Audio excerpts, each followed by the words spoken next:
This is Reg Hart speaking to you from Hell's Kitchen in the Cineforum in Toronto. I'm going to read you a poem by Robert Haas. It's called A Story About the Body. The young composer, working that summer at an artist colony, had watched her for a week. She was Japanese, a painter, almost 60, and he thought he was in love with her. He loved her work, and her work was like the way she moved her body, used her hands, looked at him directly when she made amused and considered answers to his questions. One night, walking back from a concert, they came to her door. She turned to him and said, "I think you would like to have me. I would like that too, but I must tell you that I have had a double mastectomy. And when he didn't understand, I've lost both my breasts." The radiance that he had carried around his belly and chest cavity like music withered very quickly, and he made himself look at her when he said, "I'm sorry, I don't think I could." He walked back to his own cabin through the pines, and in the morning he found a small blue bowl on the porch outside his door.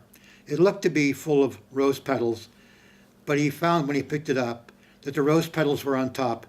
The rest of the bowl, she must have swept them in the corners of her studio, was full of dead bees.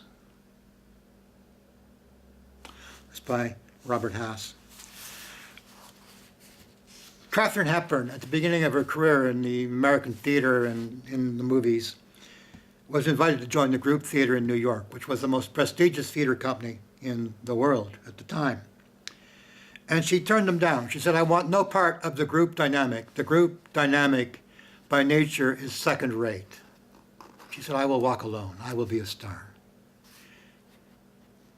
And they laughed at her. Freckle-faced, lean, lanky, didn't look like the makings of a star. She became one of the greatest stars of the theater and the art of motion pictures. You know? Those who stand alone become great. Those who stand with the mob are part of the mob.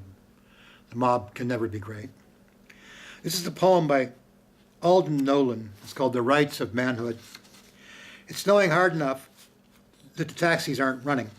I'm walking home, my night's work finished, long after midnight, with the whole city to myself, when across the street I see a very young American sailor standing over a girl who's kneeling on the sidewalk and refuses to get up, though he's yelling at her, to tell him where she lives so he can take her there before they both freeze. The pair of them are drunk, and my guess is he picked her up in a bar, and later they got separated from his buddies. And at first it was great fun to play at being an old salt at liberty in a port full of women with hinges on their heels. But now he only wants to find a solution to the infinitely complex problem of what to do about her before he falls into the hands of the police or the shore patrol.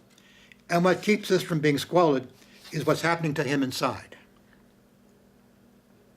If there were other sailors here, it would be possible for him to abandon her where she is and joke about it later. But he's alone, and the guilt can't be divided into small, forgettable pieces. He's finding out what it means to be a man and how different it is from the way that only hours ago he imagined it. See? When we walk alone by ourselves, the guilt can't be divided into small, forgettable pieces.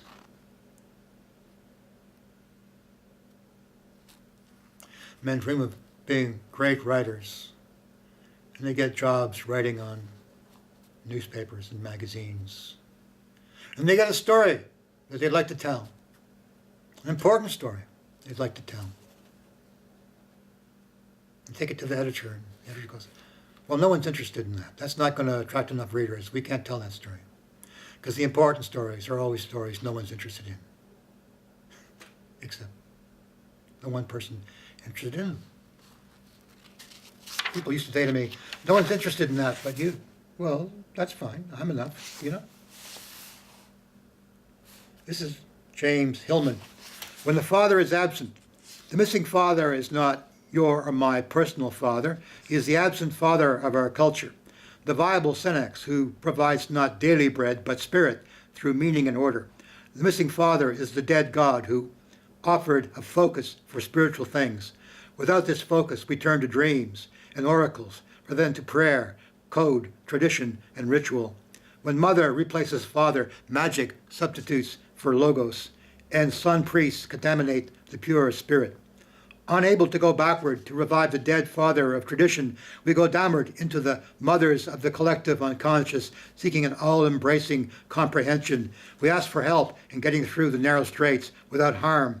The son wants invulnerability. Grant us protection, foreknowledge, cherish us. Our prayer is to the night for a dream, to a love for understanding, to a little rite or exercise for a moment of wisdom. Above all, we want assurance through a vision beforehand that will all come out all right.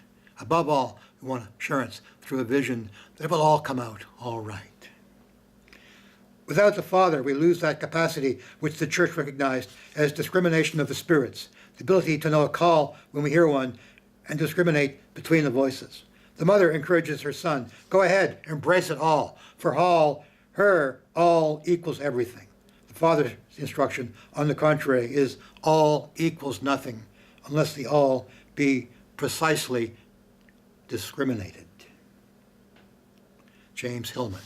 That's what St. Paul called being able to discriminate the voices, whether the voice we hear is true or the voice we hear is false. It's the most important gift we can ever have, the ability to know, to discriminate, so that we know when we're being lied to, and we know when we're being told the truth.